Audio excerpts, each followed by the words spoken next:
શું તમે જાણો છો કે છેલ્લા 6 મહિનામાં ભારતના ચૂંટણી પંચે 28 નવી પહેલ શરૂ કરી છે?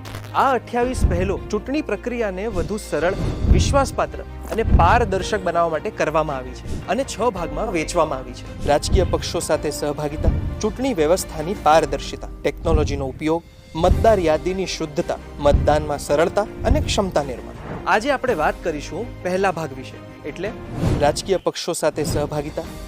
છેલ્લા 6 મહિનામાં દેશભરમાં 4700 કરતાં વધુ સર્વદલીય બેઠકો યોજાઈ, જેમાં 28,000 કરતાં વધુ રાજકીય પ્રતિનિધિઓએ ભાગ લીધો, જેમાં મુખ્ય નિર્વાચન અધિકારી, જિલ્લા ચૂંટણી અધિકારી, મતદાર નોંધણી અધિકારી, આ બધાએ મળીને આ સંવાદને સ્થાપિત કર્યો.